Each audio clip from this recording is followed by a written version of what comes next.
Hi everybody, welcome to Ask the Flower Farmer Live on Wednesday. It's June 26th already. Hard to believe summer is so far along. Lisa Ziegler's off today, so I'll be filling in for Lisa today, answering your questions about flower farming. If you have a question to ask, if you look on your screen on your phone in the bottom right, there's a little circle with a question mark in it. That's where you'll put your questions. And then I'll be able to answer those questions as they come in.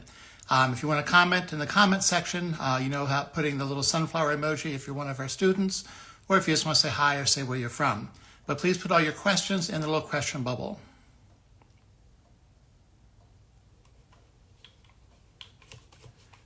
And I'm going to see if I can get my account to join.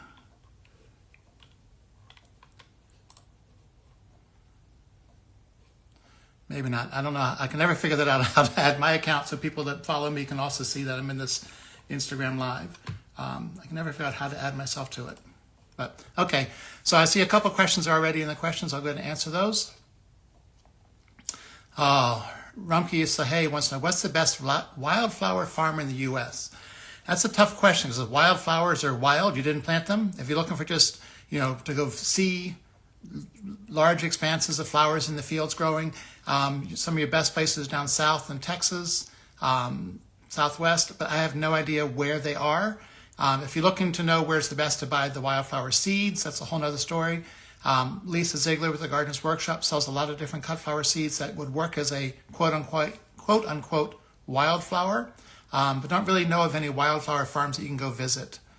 Seems like that would be something that Google might be able to find for you. Sunflower Sky Farm, the tips are for lily leaves and the crates are turning brown. That's because they're getting too much hot sun and maybe not enough water. Make sure you're watering them enough so they never wilt. That sounds like sun damage.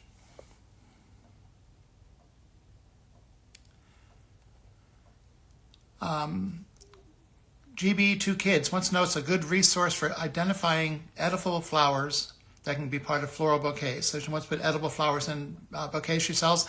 I don't know where a good resource would be for that. I'm sure there's probably a Facebook group, Edible Flowers, or maybe do a Google search. Just remember that if you're going to be selling flowers that you want to have people be able to eat them, make sure you're growing them organic and don't spray them with anything. And obviously they don't want bugs on them either. But I don't have a list of cut flower farms or cut flower varieties to put in a bouquet. And somebody's asking how to get one of those ball calendars on the wall behind me here.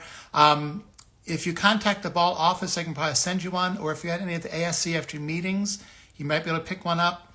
I know I don't have any more that are current. That one's actually a year old. I don't have a current one because they're big and expensive to ship. But if you call the ball seed office, 800-686-7380, they can probably send you a wall calendar, or there is easy to send you the regular 8.5 by 11 size calendar. Heaven Sent Flower Farm in Texas 8B. They want to know if limelight hydrangeas grow well there. Yes, they will grow there, but you're going to need to give them some shade and lots of water. If you don't, they're going to get sunburn in the summer heat. But they will grow there. They're up to zone 10 or 11. You just have to have a lot of water and grow them in shade, which means on the shady side of a building or even under 50% shade cloth. Sometimes if you're in the south and you want to grow things that need shade, it's easiest just to build up a shade structure with 50% shade cloth on it, and it's amazing how many things you can grow under there. Your hydrangeas, your astilbe, polygonatum or Solomon seal, lots of other things. Bramble Bloom Farm, tips for growing fall planted campanula without a tunnel. I'm not sure where you're at, Bramble Bloom Farm. If you're talking about planting campanula, which would most likely be the Champion series, in the fall to overwinter to have flowers in the spring. If you don't have a tunnel, you're going to want to protect them if you're in zone 7 or colder. Zone 7, they should overwinter outdoors, no problem, because there's Campanula Champion, and there's also the old-fashioned Campanula Cup and Saucer Mix, which is a true biennial that has to have the cold period to bloom. The Campanula Champion does not need the cold period, but it's very helpful to overwinter them as a cool flower, because then you get much bigger and better flowers the following spring. Dorothy's Flower Gardens talking about leaf hoppers, any way to get rid of them. You're going to have to do something to kill them, either an organic spray or get a chemical spray. I don't have the spray names on the top of my tongue, so I can't tell you what. But you're going to have to spray something. That's the only way to get rid of an insect like that. Jenna wants to know tips for keeping dahlia bulbs okay over the winter season. Kept my bulbs in the basement in a paper bag and they didn't do well. Well, dahlias, when you store them, they want to be around that 40 to 49 degrees, in the 40s temperature-wise. Normally in a paper bag is okay. I know a farmer in zone 7 that would store his in paper bags. He would dig them in the fall. He would not clean them. He would just shake the dirt off. He had good soil that didn't stick. It wasn't a very clay type soil, so they came pretty clean. He would let them air dry for a couple days and then put them in paper bags, labeled the bag with the variety and stored them in his basement. And that did pretty well. When you say yours didn't do well, did they dry out or did they get molded? That's two different problems you'll have. If they dried out, then that means your basement's low humidity and the bag should have been closed up. If they got moldy, then they weren't dry enough when they went in the bags. Vidalia Florals is suffering with vole damage to perennials like phlox. Any tips? She put down castor oil. There's the vole traps where you find the trail they're in and you put it over it and it basically kills them when they go under it. Or you're using the castor oil. There's another product called Mold Max, MOLEMAX, which is made from castor oil. It's a pelleted type feed bait that they eat and it kills them. The other thing is to get some cats and don't feed them much. I'm going to sound mean that you don't want to feed your cats, but make sure the cats are hungry and they'll become hunters and they'll get rid of all those little animals that damage your flowers.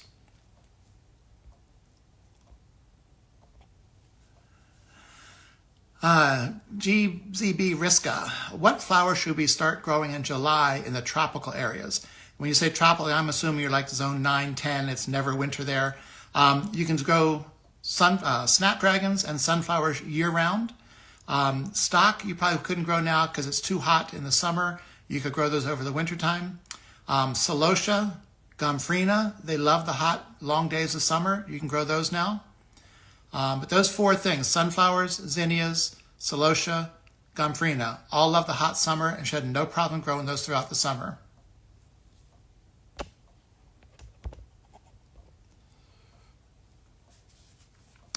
Nicole Jana Colette, what do you think about planting sunflowers this late in the season? I'm in zone 6B. Get yourself out there and plant those sunflowers. Yes, yes, yes. Keep planting sunflowers until 8 weeks before your first fall frost date. So if your first frost is November 1st, you stop planting September 1st. If it's October 1st, stop planting August 1st. You want to have the best way to do it is to plant them every week, and you might lose one crop to that early frost, but it's worth it to plant every week so you always have a consistent supply of sunflowers all season. So definitely, this is only the end of June, early July. Everyone should still be planting sunflowers up until the end of July and sometimes even a little bit later if you're farther south. Harold Kim, do you know of a source for home gardeners to obtain Lisianthus? I'm assuming she's talking plants. I did order 2 dozen from Burpee, but they did not ship until last week of April, and it was already hot there. She's zone 8A near Raleigh. Thank you. I'm going to send you to your local farmer's market. Find a flower farmer that's growing in your area and tell them you want to buy some Lisianthus plants. Chances are they will either share some of their plugs with you or be selling small potted plants.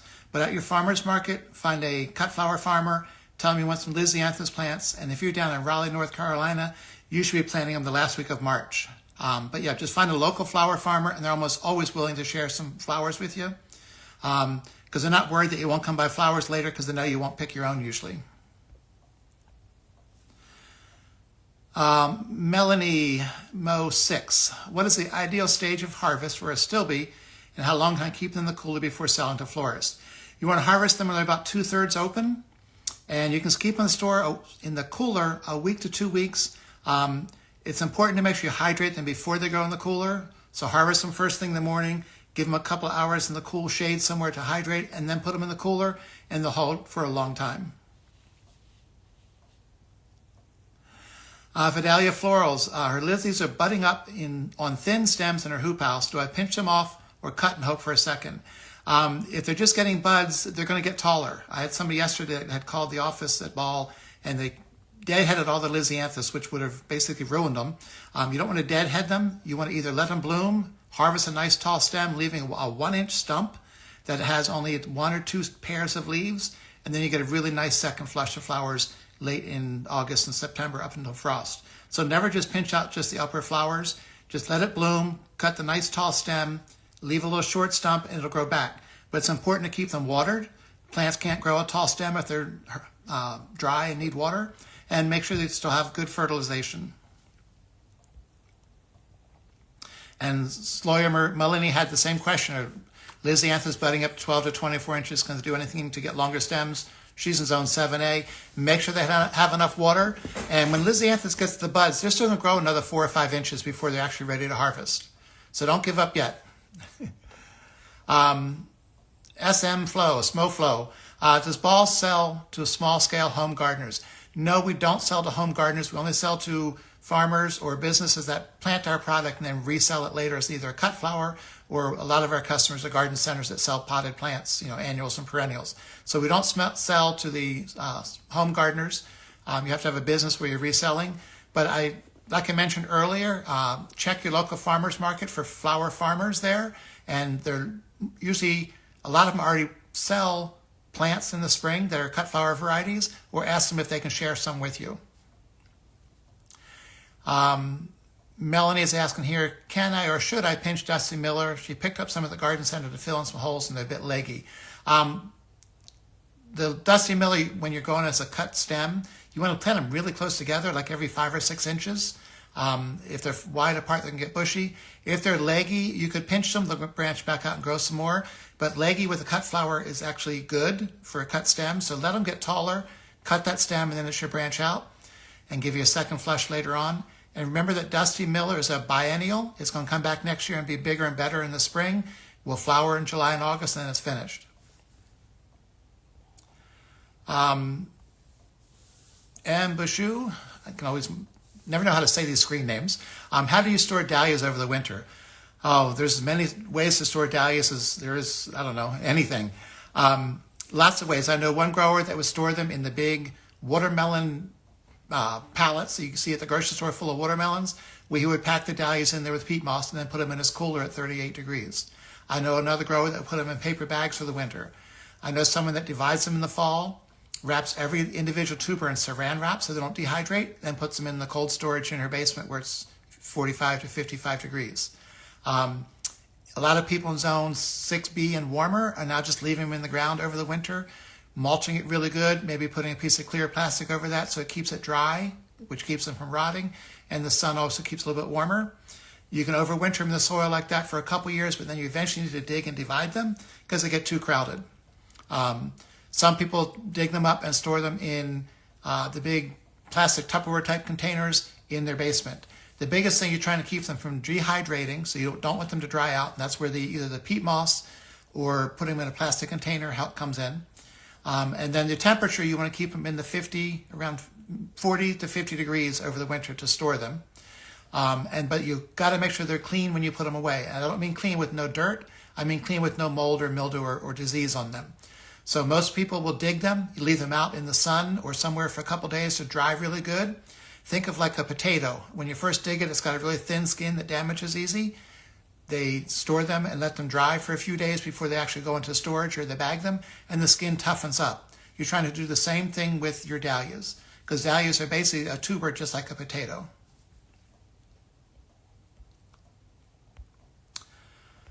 Let's see what other questions I got.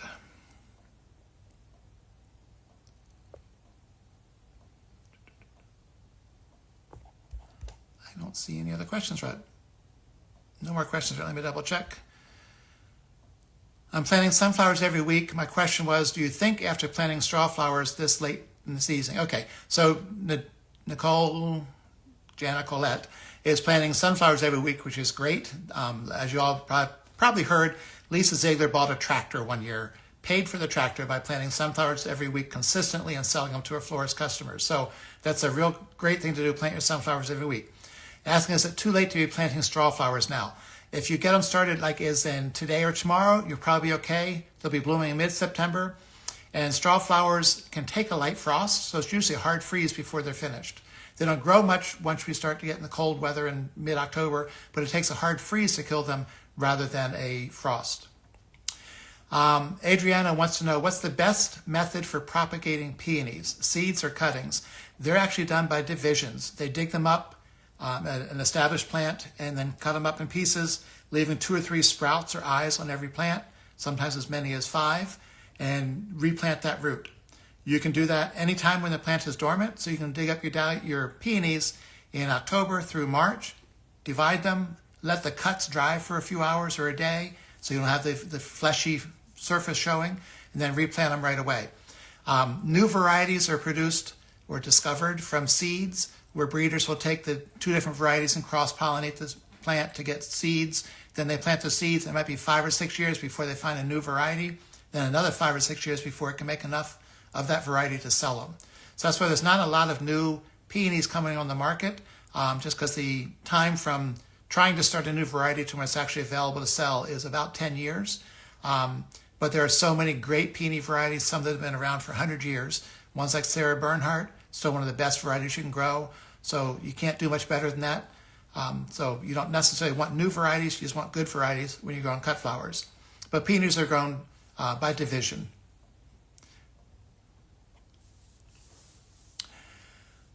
Connie is in zone 6B. She's 111 days until her first expected frost. Can she start group 2 snapdragons now for fall blooms?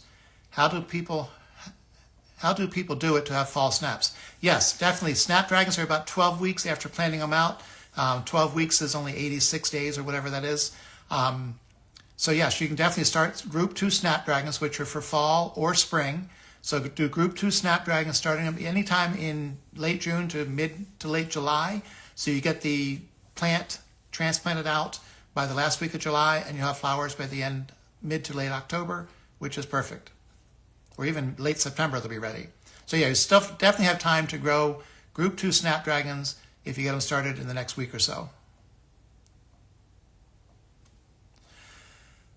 Andre Bilbray wants to know about any sprays to treat bugs for dahlias and recommendations for fertilization once they're blooming. Sprays as far as insects, you need to know what your insect is. If you're treating for thrips, it's very different than treating for aphids or spider mites. If you have spider mites, it has to be a miticide that kills it. I don't really like to give out names of items without actually doing a little research for different sprays. There's some sprays that will kill everything, including the good bugs, and you usually don't want to spray with something like that. Sometimes if all you have is bad aphid infestation, you can just hose them off and the aphids are gone. So it all depends on what type of bug you have. If you're not sure what kind of insect you had, if you do a Google search for dahlia insects, it'll come up with pictures so you know what kind of insect you're dealing with. And you can also then usually find the right treatment, whether in an organic spray or no spray, something just water to wash them away, or if you have to, if you want to use a chemical spray that will take care of that insect. Because nowadays a lot of the chemical sprays are very targeted and they only treat 1 or 2 insects. Now there's an insect that kills aphids, may not do anything to thrips. And they've done that over the years so that the sprays aren't damaging the good insects, the pollinators. It really just targets the insect you're having a problem with.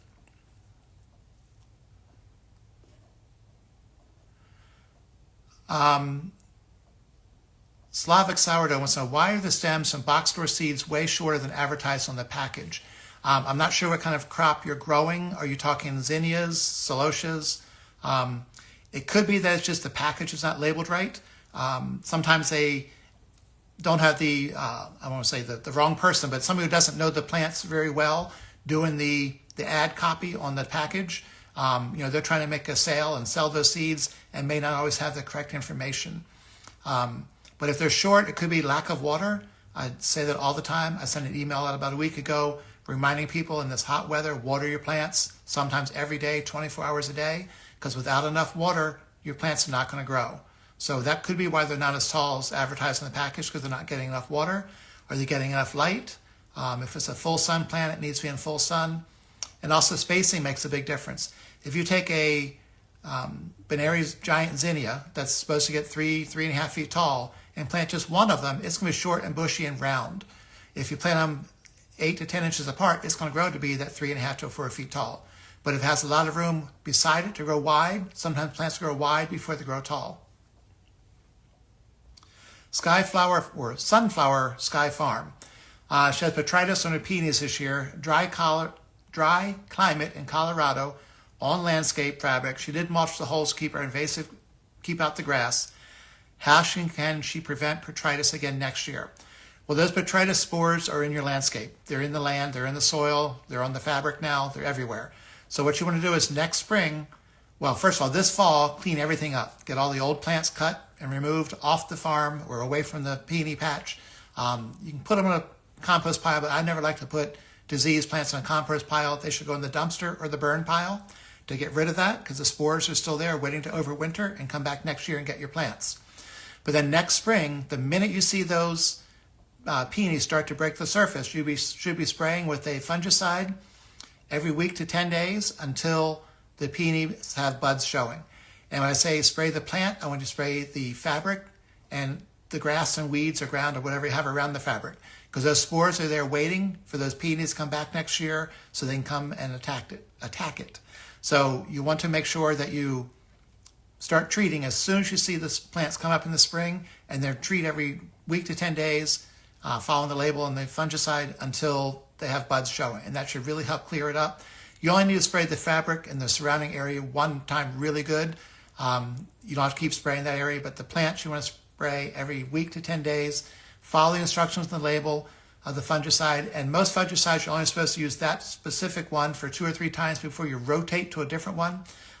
So read your label on the fungicide. A copper-based one is always good and works well for the botrytis on peonies.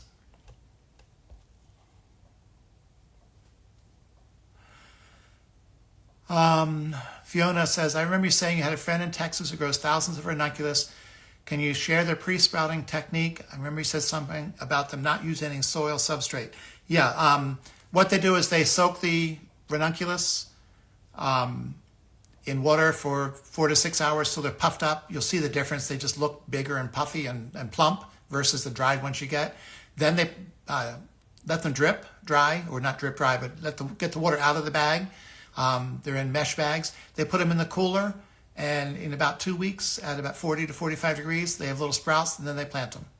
So they don't do them any soil or anything. They just let them sprout right in the bag. But you got to watch it. You don't want them to be sprouted to a point where you're going to break the sprouts and break the roots when you're trying to take them out and plant them. So you got to be ready to plant them as soon as they have little sprouts started. And it can be as little as just one little teeny sprout at the top of the plant with a new root coming out. You don't necessarily need to have leaves showing or anything like that. As long as you know that individual corm is viable and growing, it's time to plant it. And then make sure you keep them watered once they're in there and growing. I lost the name of it. Little West 64, any advice on starting and growing Calibra Italian poppy seed? They're tricky. They don't like it hot. My suggestion would be to Google Calibri poppy culture information on Google, and it'll tell you the actual temperature it needs and whether you need to pre-chill the seeds. I know that Grow and Sell, who grows a lot of poppy plugs, will not start them in the summer. They won't even start the seed until September because it's too warm and they can't get a place cool enough to grow them. So don't try and do it when the weather's really hot. They need a cool environment to start. Nicole Gillette says she's just starting to cut, or Lisianthus just budding up and afraid she's going to hurt them when she cuts them. Lisianthus will have that first bloom is going to bloom. You don't want to pick it yet. Wait till some of the surrounding blooms are really colored up and about just to start open, then you can start to harvest. Some people will deadhead that individual little central bloom that's first to bloom. I always left it on there usually because it's still good when you're picking it when the other 4 or 5 that are around it are ready. So wait till you have 3 or 4 blooms on the stem open and then you pick it. What's the best spacing for chamomile? Mine are 6 inches apart and stems are really short. That's about the right spacing. I'd have to ask, are they new plants you just planted? If they're new plants, they may not get tall till the next year because chamomile usually ends up being an invasive, reseeding everywhere and sometimes troublesome. But 6-inch spacing should be right. Make sure they're getting enough water. If they're young plants, give them time, they will get taller. And Vandalia Florals wants to know my best harvest tips for Sahara Rebecca. Any of the Rebecca can be tricky. Number 1, make sure the plant is watered really well before you harvest. You can't harvest a wilty flower and then expect it to hydrate and be good. So make sure the plant's watered really well the day before, and then harvest first thing in the morning. You want a flower that's fairly open. You don't want it like a sunflower, just one little petal sticking up.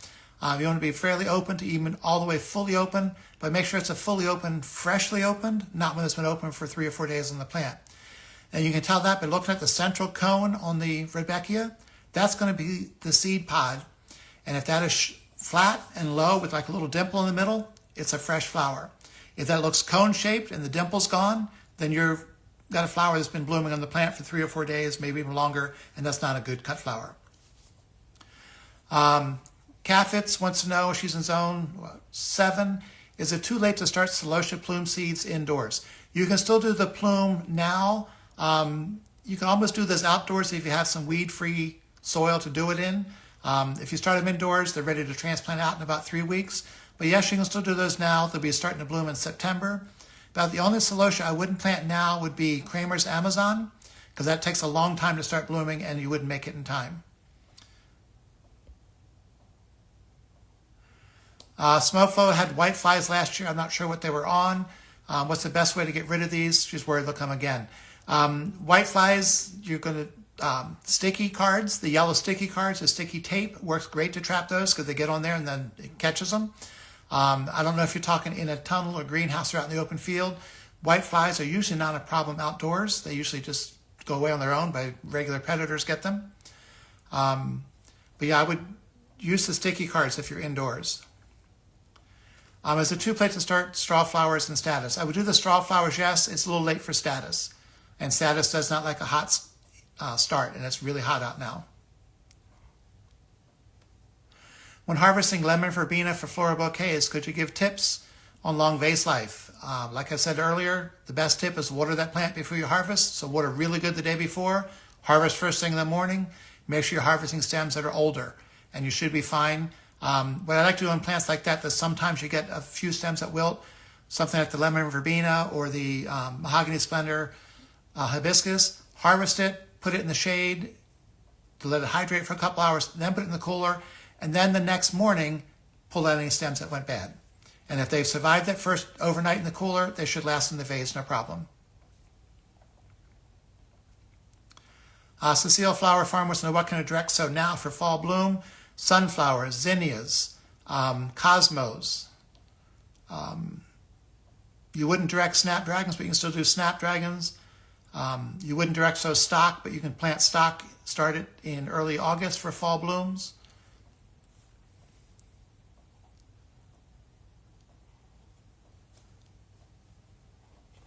Let's see, go back the other way. So many questions today.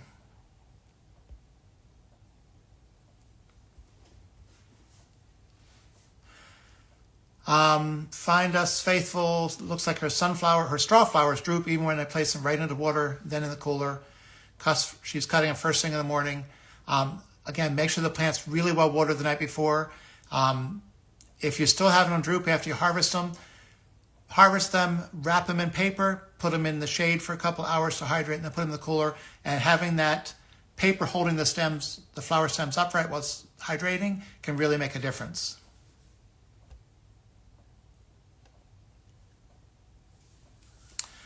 Jenny Schneider's in zone 10B, so she can't grow peonies. I'm really sorry for that. I can't imagine living where you can't grow peonies. But is there another perennial that I would recommend that might work similarly but do in our warmer area? That's the trick. You're not going to have anything that has big flowers like that other than growing dahlias. You can grow dahlias probably year-round in zone 10, but you have to give them a lot of water. Summertime, every day, they need to be watered. And shade cloth wouldn't hurt. But other things like you could grow phlox, the perennial Phlox paniculata. It has a nice big flower, blooms for you probably in late June. I have some right now that's blooming here in zone 8 that looks great. But phlox would be then. Other than that, there's nothing really that's the same as a peony. There's no such thing as a substitute. Heaven Sent Farm in 8B, Texas. I purchased Amanine ranunculus from Ball for fall shipping. Should I treat this as an annual in Texas, or may I leave them in the ground as a perennial? If you leave them in the ground, they will come back in the fall again. In other words, you're going to harvest them probably down in Texas in March and April. They will go dormant with the heat of the summer, probably be totally dead and gone by mid-May. You can leave them in the ground, and then when the weather is right and the soil temperature is correct, they'll sprout again in the fall. The only thing that does is it ties up that bed space throughout the summer. Unless you can grow something over it, that's a very small root mass. Something like a celosia, you would never put a sunflower over it, or a zinnia, because the roots are too big and they would interfere. But if you wanted to plant something between it, a single stem celosia planting between the anemone plants, you could do that. Between the Amanine ranunculus plants, you could plant a celosia between them. But if you leave them in the ground, they will end up being a perennial in Texas. And let's see if there's any more questions. Just want to remind everybody that I do this online class with the Gardener's Workshop. It's called Bulbs, Perennials, Woodies, and More. It's all about growing bulb crops, woodies, and perennials for cut flowers. And the more is a little bit where we talk about structures, growing high tunnels, greenhouses, and shade structures, just brushing the surface on that. If you're really interested in growing a lot of stuff in tunnels and greenhouses, the class with Steve and Gretel at Sunny Meadows Farm is the one for you for that. I have been doing this the last Wednesday of every month. I won't be here in July or August, I think, because I have other commitments, but I will be back in September, the last Wednesday of the month. And let's see if I can squeeze in one more question real quick, if there's any more here. Nope, I don't see any more questions. So we're all good. And we've had my hour, and I'll see you all in a couple of months. But Lisa or someone else will be back here every Wednesday at 12:30 Eastern. Until then, to answer your cut flower questions. Have a great week, everybody.